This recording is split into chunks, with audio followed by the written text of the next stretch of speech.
నమస్కారం. Media today వార్తలకు స్వాగతం. ముందుగా వార్తల్లోని ముఖ్యాంశాలు. ఎంఎంటీఎస్ సేవల మెరుగుపై సీఎం రేవంత్ రెడ్డి కీలక ఆదేశాలు. హైదరాబాద్ రవాణా బలోపేతానికి మినీ బస్సులపై నిర్ణయం. ఎంఎంటీఎస్ ప్రయాణికుల సంఖ్య పెంచేందుకు చర్యలు. చివరి మైలు సమస్యల పరిష్కారానికి కేంద్రీకరణ. నియోజకవర్గాల పెంపుపై సీఎం చంద్రబాబు కీలక వ్యాఖ్యలు. 2029 నాటికి 50% స్థానాలు పెరుగుతాయని ప్రకటన. డీలిమిటేషన్పై అవగాహన కల్పించాలని మంత్రులకు సూచన. అమరావతి బిల్లుపై కేంద్రంలో త్వరలో నిర్ణయం తీసుకుంటుందని వెల్లడి.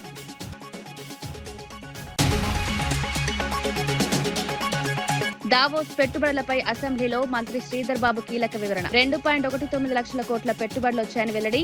ఇప్పటికే 1000 కోట్ల ప్రాజెక్టులు భూముల కేటాయింపుపై వివరాలు. అభివృద్ధికి పెట్టుబడులు కీలకమని స్పష్టం. మార్కాపురం ప్రమాద బాధితులకు పరిహారం ప్రకటించిన వైఎస్ జగన్. మృతుల కుటుంబాలకు ₹1,00,000 ఆర్థిక సాయం. వైసీపీ బాధితులకు కుటుంబాలకు అండగా నిలవాలని జగన్ సూచనలు. ఘోర ప్రమాదంపై రాష్ట్ర వ్యాప్తంగా విషాదం వ్యక్తం చేసిన నేతలు. అమరావతి ప్రాజెక్టుపై చంద్రబాబును లక్ష్యంగా చేసుకున్న సజ్జల వ్యాఖ్య. రాజధాని పనుల్లో పారదర్శకత లేదని ఆరోపణ. అప్పులు పెంచి వివరాలు దాచిపెడుతున్నారని విమర్శ. ప్రశ్నిస్తే వ్యతిరేకుల ముద్ర వేస్తున్నారని వ్యాఖ్యలు.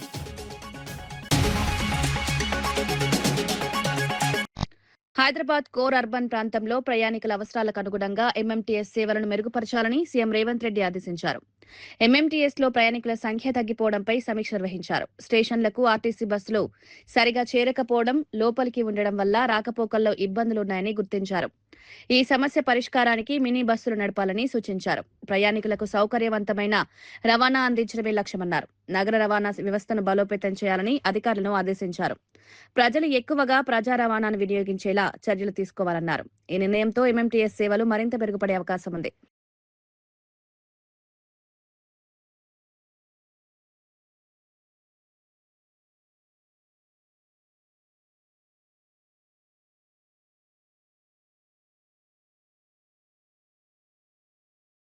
అమరావతి ప్రాజెక్టుపై వైఎస్ఆర్సీపీ నేత సజ్జల రామకృష్ణారెడ్డి తీవ్ర విమర్శలు చేశారు. రాజధాని పేరుతో 1000 కోట్ల అప్పులు తీసుకుంటున్నారని ఆరోపించారు. ప్రాజెక్టు పనుల పురోగతిని ప్రజలకు వెల్లడించడం లేదన్నారు. ఏం జరుగుతుందో దాచిపెడుతున్నారని విమర్శించారు. ఎవరు ప్రశ్నించినా అమరావతి వ్యతిరేకులుగా ముద్ర వేస్తున్నారన్నారు. ప్రజలను తప్పుదారి పట్టించే ప్రయత్నం జరుగుతోందన్నారు. ప్రాజెక్టుపై పారదర్శకత అవసరమని పేర్కొన్నారు. ఈ వ్యాఖ్యలు రాష్ట్ర రాజకీయాల్లో చర్చకు దారితీశాయి. ఎట్లయితే ఎన్ని వందల మీటర్లు పోయి పైల్ ఫౌండేషన్ వేస్తే తప్ప నిలబడదు. ఈ అవినీతి ఊబి అనేది చంద్రబాబు నాయుడు గారు క్రియేట్ చేసింది ఎంతవరకు పోతుందో తెలియదు. దీనికి సంబంధించి ఏమైనా ఒక్క డీటెయిల్ బయటకు వస్తుందా? మా వాళ్ళ ఆర్టీఐ కింద ఎన్ని అప్లికేషన్లు పెట్టినా సమాధానం అయితే రావట్లా. నీకు నిజంగా ఏమి దీంట్లో లేకపోతే ఎందుకు ట్రాన్స్పరెంట్గా ఓపెన్గా అన్ని బయట పెట్టాడు? ఈరోజు కంటున్నారు ఇప్పుడు బిల్డింగ్ ఏదో మొదలు పెట్టారు కానీ డ్రైనేజీలు కానీ దానికి ఏమీ లేవని. మళ్ళీ దానికి సపరేట్ ఏమైనా వస్తారేమో తెలియదు. ఈ 2 ఏళ్లలో ఏం జరుగుతున్నాయంటే పాత బిల్డింగులకు సంబంధించి మళ్ళీ 5,000 కోట్లు మొబిలైజేషన్ అడ్వాన్స్ ఇచ్చారంట. మొబిలైజేషన్ అడ్వాన్స్ అంటే ఇంకా తెలుసుగా, ముందే ఇచ్చి పని మొదలు పెట్టండి అని. లోన్ ఎంత తెచ్చావు ఇప్పటికీ? శాంక్షన్ చేయించుకున్నాడు 47,000 కోట్లు శాంక్షన్ అయ్యి. ఇందులో ఇప్పుడు వచ్చింది ఎంత అంటే 9,000 కోట్లు. అందులో వీళ్ళకి ఇచ్చింది ఎంత? రాగానే మొబిలైజేషన్ అడ్వాన్స్ ఇనిషియల్లోనే 50% కంటే ఎక్కువ 5,000 కోట్లు ఇచ్చేశారు.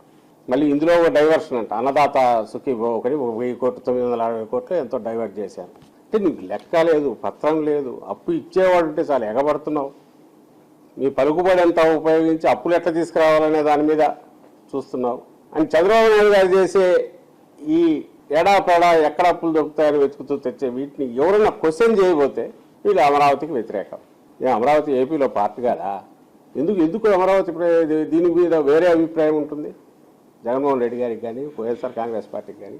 నియోజకవర్గాల పునర్విభజనపై సీఎం చంద్రబాబు కేబినెట్ సమావేశంలో కీలక వ్యాఖ్యలు చేశారు. 2029 నాటికి రాష్ట్రంలో 50% నియోజకవర్గాలు పెరగనున్నాయని తెలిపారు. డీలిమిటేషన్ అంశంపై ప్రజలకు అవగాహన కల్పించాలని మంత్రులకు సూచించారు. బడ్జెట్లో 90% నిధులు ఉద్యోగుల జీతాలకు వెళ్తున్నాయని పేర్కొన్నారు. అయినప్పటికీ సంక్షేమం, అభివృద్ధి కార్యక్రమాల్లో తగ్గుదల లేదని స్పష్టం చేశారు. అమరావతికి చట్టబద్దత కల్పించే బిల్లును కేంద్రం త్వరలో ప్రవేశపెడుతుందని వెల్లడించారు.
ప్రభుత్వ విప్ ఆది శ్రీనివాస్ బీసీ రాజకీయాలపై బీఆర్ఎస్ ను తీవ్రంగా విమర్శించారు.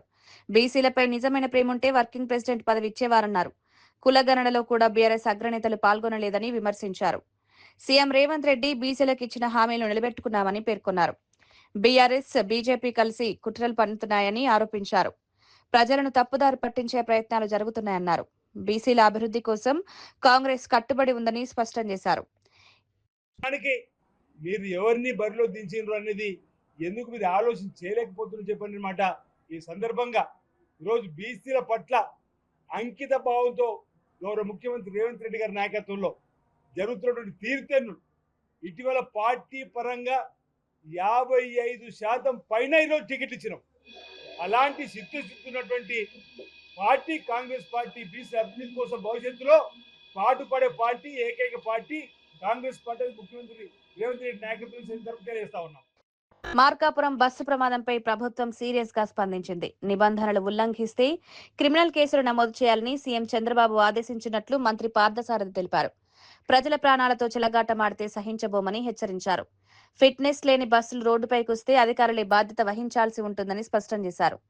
ఇంజన్, స్టీరింగ్ వంటి అంశాలను తప్పనిసరిగా చెక్ చేయాలని రవాణా శాఖకు ఆదేశాలు జారీ చేశారు. రోడ్ల లోపాలపై యుద్ధ ప్రాతిపదికన సర్వే చేస్తున్నామన్నారు. ప్రమాదాలు పునరావృతం కాకుండా కఠిన చర్యలు తీసుకుంటామని పేర్కొన్నారు. ఇంజ్యూర్ అయిన వాళ్ళకి 2 లక్షల రూపాయల ఎక్స్క్యూషన్ కూడా ప్రకటించారు. అదే ఎస్ వెహికల్స్ను కూడా ఈసారి వెహికల్స్ను కూడా చాలా స్ట్రిక్ట్గా పర్మిషన్స్ ఇచ్చేటప్పుడు మానిటర్ చేయాలని చెప్పేసి కూడా చెప్తుంది. నాయుడు గారి ఆలోచనలు అర్థం చేసుకొని వాళ్ళందరికీ, ఆయన అభిప్రాయాలను అర్థం చేసుకునే వాళ్ళందరికీ కూడా అది ఈజీగా కనపడుతుంది. కానీ ఆయన ఆలోచనలు కానీ ప్రపంచవ్యాప్తంగా జరుగుతున్న సాంకేతిక అభివృద్ధి గురించి అవగాహన ఉన్న వాళ్ళు ఎవరైనా సరే దెర్ ఇస్ ఎ సబ్జెక్ట్ అని చెప్పేసి అర్థం చేసుకుంటారు. అర్థం కానప్పుడు నేనున్నాను, నాకు ఏంటి తెలియదు, ముఖ్యమంత్రి గారు ఏదో చెప్పినా కూడా సార్ అని వింటాము. అట్లాగే కొంతమంది నవ్వచ్చు. సో అది కాదు ఇష్యూ. ప్రపంచవ్యాప్తంగా ఆర్టిఫిషియల్ ఇంటెలిజెన్స్ని వినియోగించుకొని ప్రజలకి ఎటువంటి మెరుగైన సౌకర్యాలు ఇవ్వచ్చు, ఎటువంటి వాటిని నివారించవచ్చు, యూజ్ కేసెస్ కొన్ని లక్షల్లో ఉన్నాయి. సో అటువంటి యూజ్ కేసెస్ ఇప్పుడు ఉంది. ఒక బస్సుకి పర్మిషన్ తీసుకుంటారు. ఏపీ ఏదో 505 ఏదో నెంబర్ ఉంటుంది, దానికి పర్మిషన్ తీసుకుంటారు. దానికి 4 బస్సులు తిప్పుతూ ఉంటారు. ఆ బస్సులకు పర్మిట్ ఉండకపోవచ్చు. మామూలుగా ఫిజికల్ వెరిఫికేషన్లో 500 ఏపీ 505 బస్సు ఇది పర్మిషన్, అది అంటారు కదా, బ్రేక్ అయింది పర్మిట్ ఉంది అనుకుంటారు. సో ఏఐ వాడటం ద్వారా 4 చోట్ల కూడా ఆ బస్సు ఒకటేసారి క్యాప్చర్ అవుతుంది. కాబట్టి what is this non sense, ఒకటే బస్సుకి 4 ఎట్లా ఉన్నాయని చెప్పి ఇమీడియట్గా రియాక్ట్ అయిపోతాం. మామూలుగా బ్రేక్ ఇన్స్పెక్టర్లు రోడ్డు మీద ఎప్పుడు ఉంటారని లేదు కదా. బ్రేక్ ఇన్స్పెక్టర్లు ఆ వ్యవస్థ ఫెయిల్ అయిందనే కదా. చాలా బ్రేక్ ఇన్స్పెక్టర్లు ఫెయిల్ అయ్యారని నేను అంటలా. ఆ విధానం మూలంగా పూర్తి ఫలితాలు సాధించలేమని, గవర్నమెంట్ ఫెయిల్ అయిందని కాదు. అంటే మీరందరూ ఎందుకు అంటున్నారు అట్లా జరుగుతున్నాయని చెప్పేసి? ఇప్పుడు మీరు ఒక విధానం ఉందండి, ఒక విధానం ఉన్నప్పుడు దాని రిజల్ట్స్ రానప్పుడు దానికి నెక్స్ట్ ఏంటి అని చెప్పేసి ఆలోచించాలి. అంతేగాని ఇది ఇంతేలే అని చెప్పేసి ఉండరు కదా కొంతమందికి. మళ్ళీ సో రిపీటెడ్గా జరుగుతాం. ఇక్కడే కాదు, దేశవ్యాప్తంగా కూడా జరుగుతున్నాయి. అందుకనే ఆర్టిఫిషియల్ ఇంటెలిజెన్స్ అని చెప్పాను.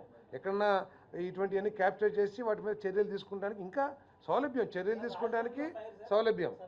నాగార్జున యూనివర్సిటీలో అవినీతి జరుగుతోందని వైఎస్ఆర్సీపీ విద్యార్థి విభాగం ఆరోపించింది. బీఈడీ ప్రాక్టికల్స్ లో డబ్బులు ఇస్తే పూర్తి మార్కులు ఇస్తున్నారని రవిచంద్ర తెలిపారు. ఇది విద్యార్థుల భవిష్యత్తులతో ఆటలాడుకోవడమేనన్నారు. గతంలో కూడా ఇలాంటి ఆరోపణలు వచ్చినప్పటికీ చర్యలు తీసుకోలేదని విమర్శించారు.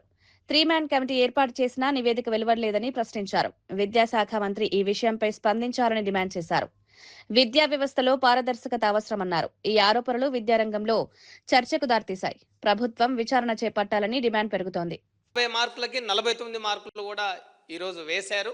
ఈ ప్రాక్టికల్స్ లో పెద్ద ఎత్తున డబ్బులు చేతుల మారి విద్యార్థుల భవిష్యత్తు చెలగాటం ఆడుకునే విధంగా నాగార్జున యూనివర్సిటీలో ఇలా తయారైంది. దీనికి ప్రధాన కారణం నాగార్జున యూనివర్సిటీ బీఈడీ కోఆర్డినేటర్ ఎవరైతే ఉన్నారో, ఈ బీఈడీ సంబంధించిన ఈ కోఆర్డినేటర్ పరీక్షల విభాగానికి సంబంధించిన కోఆర్డినేటర్ ఎం సుబ్బారావు అనే అతని పైన పెద్ద ఎత్తున ఆరోపణలు ఉన్నాయి. ఈ కోఆర్డినేటర్ విద్యా సంస్థల దగ్గర నుంచి బీఈడి కళాశాలల నుంచి డబ్బులు వసూలు చేసి పిల్లలకి ప్రాక్టికల్ మార్క్స్ యథేచ్ఛగా వేస్తున్నారనే ఆరోపణలు ఉన్నాయి. పెద్ద ఎత్తున పత్రికల్లో కూడా ఈ రోజు రావడం జరిగింది. దీనిపైన ప్రభుత్వం పూర్తి స్థాయి విచారణ జరపాలని మా వైఎస్ఆర్ కాంగ్రెస్ పార్టీ విద్యార్థి విభాగం తరపున ఈ ప్రభుత్వాన్ని మేము ప్రశ్నిస్తా ఉన్నాం.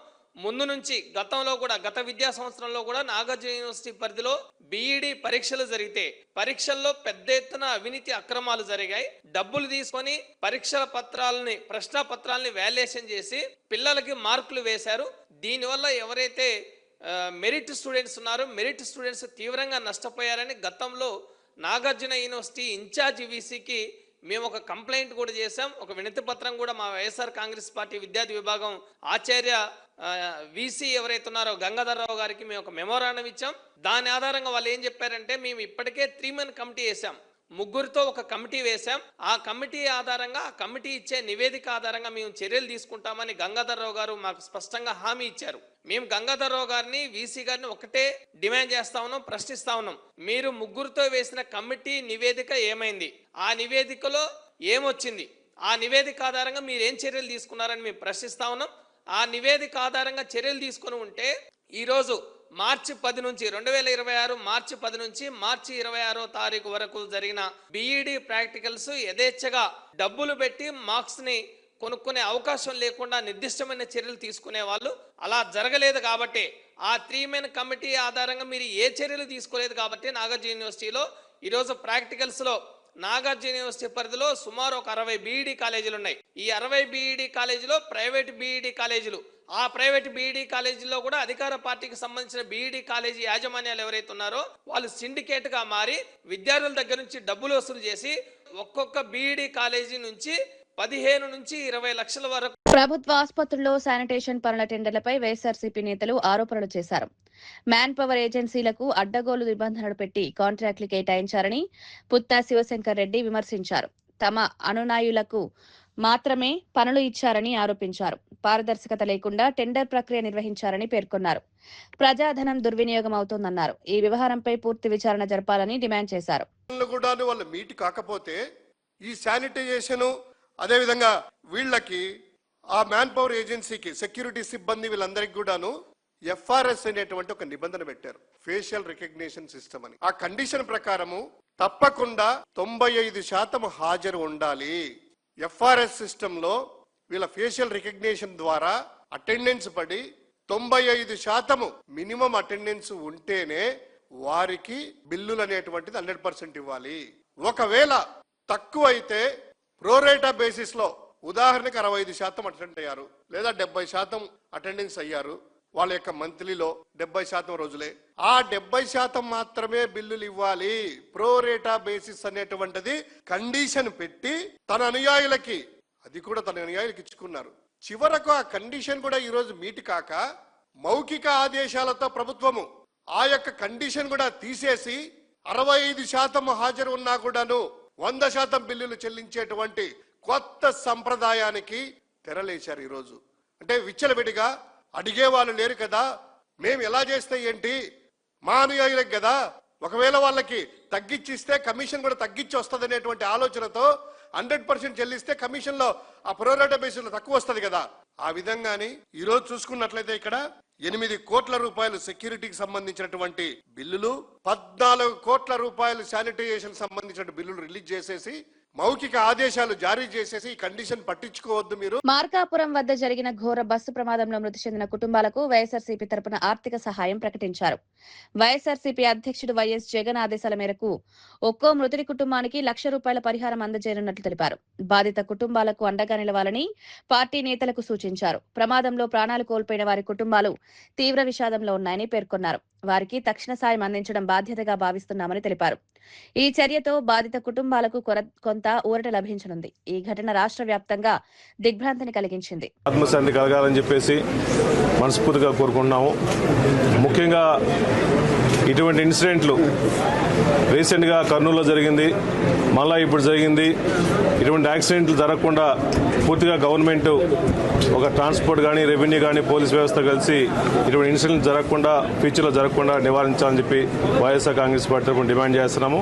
అదేవిధంగా చనిపోయిన మృతులందరికీ 14 మందికి సుమారుగా 20 లక్షలు ఎక్స్ట్రేస్ చేయాలని చెప్పేసి వైఎస్ఆర్ కాంగ్రెస్ పార్టీ తరఫున డిమాండ్ చేస్తున్నాం ఒక్కొక్కరికి. అదేవిధంగా హాస్పిటల్లో ఉన్న వాళ్ళందరికీ మెరుగైన వైద్యం అందించాలని చెప్పి వైఎస్ఆర్ కాంగ్రెస్ పార్టీ డిమాండ్ చేస్తున్నాం. ఇక్కడ ఈ ప్రాంతంలో మార్కాపురం హెడ్ క్వార్టర్స్లో ఈ హాస్పిటల్లో ఫెసిలిటీస్ లేకపోవడం వల్ల ఇక్కడి నుంచి సుమారుగా 15 మందిని ఒంగోలు హాస్పిటల్ తీసుకోవడం జరిగింది. ఇక్కడే మెడికల్ కాలేజ్ నిజంగా ఉండింటే ఈ ప్రాంత ప్రజలందరూ ఇక్కడే ట్రీట్మెంట్ చేయించుకునే వాళ్ళు, ఒంగోలు తీసుకోవాల్సిన అవసరం లేకుండా ఉండేది. అందువల్ల గవర్నమెంట్ కూడా ఏమంటే ఈ ప్రాంతంలో మెడికల్ కాలేజ్, గవర్నమెంటే మెడికల్ కాలేజ్ నడపాలని చెప్పేసి డిమాండ్ చేస్తున్నాము. అదేవిధంగా వైఎస్ఆర్ కాంగ్రెస్ పార్టీ తరఫున మృతులు చనిపోయిన వాళ్ళందరికీ ₹1,00,000 వైఎస్ఆర్ కాంగ్రెస్ ఒక్కొక్కరికి ₹1,00,000 పార్టీ నుంచి కూడా అందరికీ అందిస్తామని చెప్పి మనస్ఫూర్తిగా తెలియజేస్తున్నాము. ఏదేమైనా ఇటువంటి సంఘటన జరగడం నిజంగా చాలా బాధాకరంగా ఉంది. గవర్నమెంటే ఇటువంటి జరగకుండా, ఫ్యూచర్లో ఇన్సిడెంట్లు జరగకుండా ఎంబడే కఠినమైన నిర్ణయాలు తీసుకోవాల్సిన అవసరం ఉంది. కాబట్టి అదేవిధంగా ఈరోజు బస్సు కానీ, లారీలు కానీ ట్రాన్స్పోర్ట్ చేసే వాళ్ళందరూ ప్రతి ఒక్కరు కూడా ఫిట్నెస్లు, లైసెన్సులు సరిగా ఉన్నాయో లేవు కూడా చూసుకోవాలి. అదేవిధంగా ఈ బస్సులు స్టార్ట్ అయ్యేటప్పుడు లాంగ్ జర్నీ పోయే బస్సులు కూడా ప్రతి ఒక్కరికి ఆల్కహాల్ తాగున్నారా, బ్రీత్ అనలైజ్ చేయాల్సిన అవసరం ఉంది. ఏం టెస్టులు కూడా చేయాల్సి ఉంది. కాబట్టి దయచేసి ఇటువంటి ఇన్సిడెంట్ జరగకుండా చూడాలి.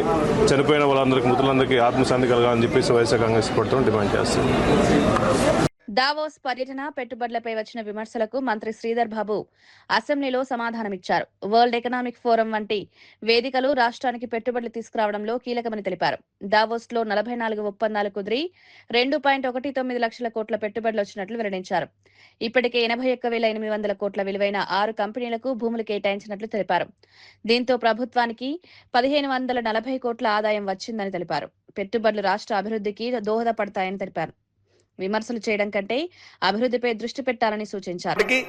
అదేవిధంగా మిగతా ఖమ్మం జిల్లాలో ఉన్నప్పటికీ వెనుకబడ్డటువంటి ప్రాంతాలకు ఈ ప్రభుత్వం పెట్టుబడులు దించడంలో విఫలమైనట్టు అనిపిస్తా ఉన్నది అధ్యక్ష. ఆ ఐటీ టవర్స్ ను ఈ ప్రభుత్వం నిర్లక్ష్యం చేస్తా ఉంది. గతంలో వచ్చిన కంపెనీలు కొన్ని వెనక్కు వెళ్లిపోతున్న మాట వాస్తవమా? మరి ఐటీ టవర్స్ ను ప్రభుత్వం ఎప్పటికప్పుడు రివ్యూ చేసి కొత్త కంపెనీలను ఆహ్వానించి ఆ 2 టైర్ పట్టణాల్లో, జిల్లాల్లో ఆ యువతకు ఉద్యోగాలు ఇవ్వడానికి ప్రభుత్వం ఏ రకమైన చర్యలు తీసుకుంటుందని నేను మీ ద్వారా మంత్రి గారిని అడుగుతా ఉన్నా. పెట్టుబడి ప్రకటనల కింద 68,150 మందికి ఉపాధి కల్పించడానికి సంకల్పిస్తాయి అధ్యక్ష. నేను ఈ రోజు వైట్ పేపర్ ద్వారా కూడా ఎన్ని వచ్చినాయి, ఎన్ని రాలేదు, ఎన్ని పక్కన పెట్టినాము, ఎన్ని మీరు అసత్య ప్రచారాలు చేసినా కూడా వైట్ పేపర్ ద్వారా ఇవ్వడం జరుగుతుంది అధ్యక్ష. ముఖ్యమంత్రి గారు కన్విన్స్ చేశారు, మీకు కావాల్సిన సపోర్ట్ ఇప్పిస్తాం. ఖమ్మానికి సంబంధించిన స్పాంజ్ ఫ్యాక్టరీకి సంబంధించి కుమారస్వామి గారు కూడా వారు అభయం ఇవ్వటం జరిగింది. అతి తొందరలోనే వచ్చి వారే అనౌన్స్మెంట్ స్పాంజ్ ఐరన్ ఫ్యాక్టరీని ఓపెన్ చేస్తామని కూడా ముఖ్యమంత్రి గారి చొరవ వల్ల కాబోతా ఉంది. తెలంగాణలో ఏ విధంగానైతే టీ ఫైబర్ ఇంప్లిమెంట్ చేసి లాస్ట్ మైల్ కనెక్టివిటీ విలేజ్ కి ఇస్తా ఉన్నారో అది ఉదాహరణగా తీసుకొని ఆల్ రాష్ట్రాలని ఇక్కడ పంపిస్తా ఉన్నారు. అన్ని రైతు వేదికలకు టీ ఫైబర్ ద్వారా ఇంటర్నెట్ కనెక్టివిటీ ఇచ్చినాం.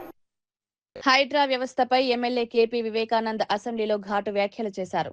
ఈ వ్యవస్థ వల్ల కింది స్థాయి యంత్రాంగం నిర్వీర్యమవుతోందన్నారు. అధికారులు ఫోన్లు ఎత్తడం లేదని, మంత్రుల కంటే ఎక్కువ భద్రతతో వ్యవహరిస్తున్నారని విమర్శించారు. ప్రభుత్వ భూములను కాపాడుతున్నామని చెప్పుకుంటున్నప్పటికీ పేదల ఇళ్లను కూల్చి అన్యాయం చేస్తున్నారని ఆరోపించారు.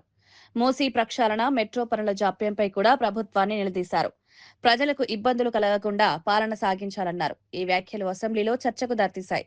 కాబట్టి గవర్నమెంట్ సపోర్ట్ చేయాలి, వాళ్ళకి ఏదో రకంగా సపోర్ట్ చేస్తూనే బాగుంటుంది. ఎందుకంటే ఎండి అశోక్ రెడ్డి గారు ఏమి మేము ఫోన్ చేస్తున్నాము, మాకు మా కాలేరు వెంకటేష్ గారు చెప్పారు, మీరు మూసి ప్రక్షాళన చేస్తా అంటారు, ₹1,00,00,000 లైన్లు ఇవ్వమంటే వాటర్ లైన్లు ఇస్తలేరు, మూసి ప్రక్షాళన ఏం చేస్తారని అడిగాను. ఈ పరిస్థితి అది ఉంది. ఈరోజు మేము కూడా ఆఫీసర్ ఇబ్బంది పెట్టలేము. ఈరోజు వాళ్ళ గోల్స్లో క్లియర్గా వాళ్ళ గోల్స్లో ఏముంది అధ్యక్ష? ఈరోజు గోల్స్ ఆఫ్ ది హెచ్ఎండబ్ల్యూఎస్ ఏం చెప్పింది? The board is committed to achieving 100% water supply services up to ORR limits, 100% of sewerage services up to ORR limits.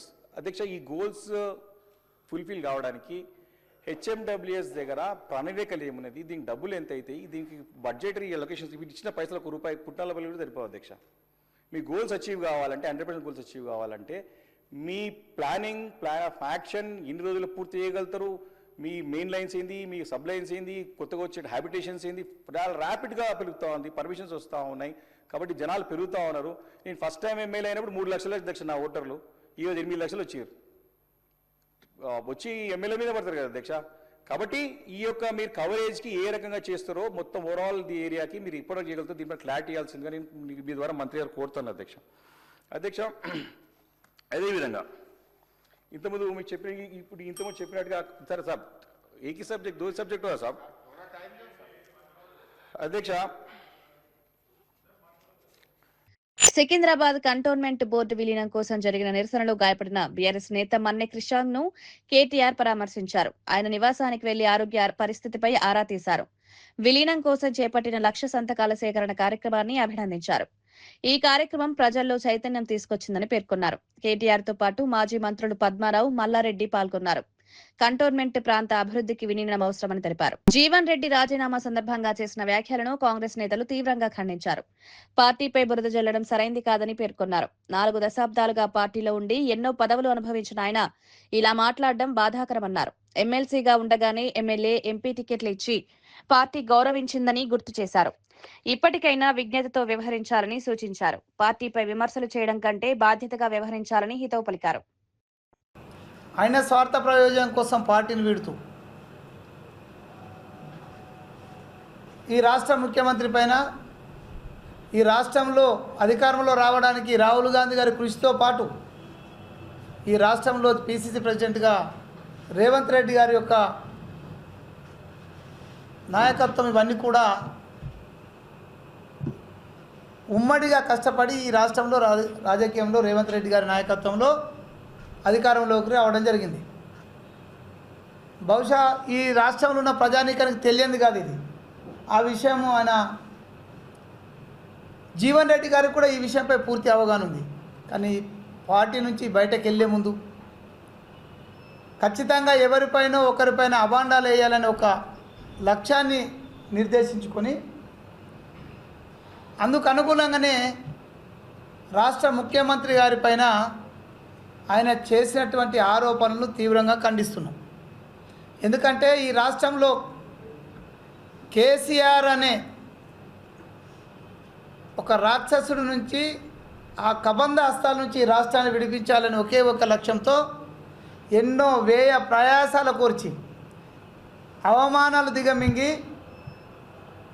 ఎన్ని కష్టాలను ఎదురొచ్చినా వాటన్నిటిని ఫేస్ చేస్తూ ఈరోజు ఈ రాష్ట్రంలో ఒక రాక్షస పాలనకు తెరదించి ఇందిరమ్మ ప్రజాపాలనకు నాంది పలికినటువంటి వ్యక్తులలో రేవంత్ రెడ్డి గారు ముందుంటారు.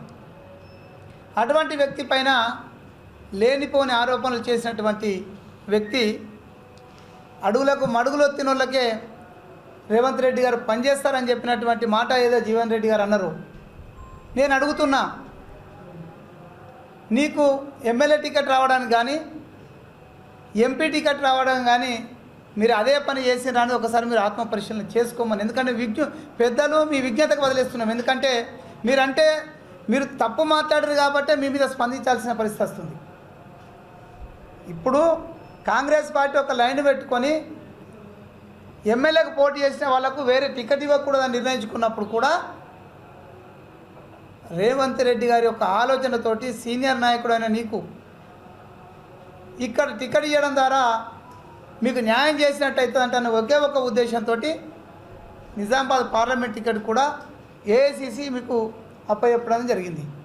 40 సంవత్సరాల మీ సుదీర్ఘ అనుభవంలో కాంగ్రెస్ పార్టీలో జరిగే నిర్ణయాలు రాష్ట్రంలో జరుగుతాయా, మన ఏఐసిసిలో జరుగుతాయా అనే విషయాన్ని మీకు పూర్తిగా అవగాహన ఉన్నటువంటి వ్యక్తులు.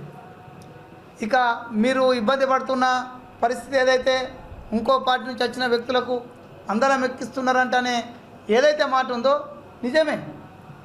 ఈ పార్టీ ఏఐసిసి తీసుకున్నటువంటి నిర్ణయాలకు అనుగుణంగా రాష్ట్ర ముఖ్యమంత్రి కానీ మన రాష్ట్ర అధ్యక్షులు. వార్తలు ముగించే ముందు ముఖ్యాంశాలు మరోసారి. ఎంఎంటీఎస్ సేవల మెరుగుపై సీఎం రేవంత్ రెడ్డి కీలక ఆదేశాలు. హైదరాబాద్ రవాణా బలోపేతానికి మినీ బస్సులపై నిర్ణయం. ఎంఎంటీఎస్ ప్రయాణికుల సంఖ్య పెంచేందుకు చర్యలు. చివరి మైలు సమస్యల పరిష్కారానికి కేంద్రీకరణ. నియోజకవర్గాల పెంపుపై సీఎం చంద్రబాబు కీలక వ్యాఖ్యలు. 2029 నాటికి 50% స్థానాలు పెరుగుతాయని ప్రకటన. డీలిమిటేషన్ పై అవగాహన కల్పించాలని మంత్రులకు సూచన. అమరావతి బిల్లుపై కేంద్రంలో త్వరలో నిర్ణయం తీసుకుంటుందని వెల్లడి.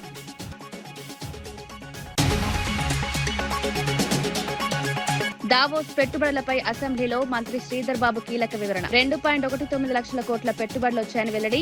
ఇప్పటికే 1000 కోట్ల ప్రాజెక్టులు, భూముల కేటాయింపుపై వివరాలు, అభివృద్ధికి పెట్టుబడులు కీలకమని స్పష్టం.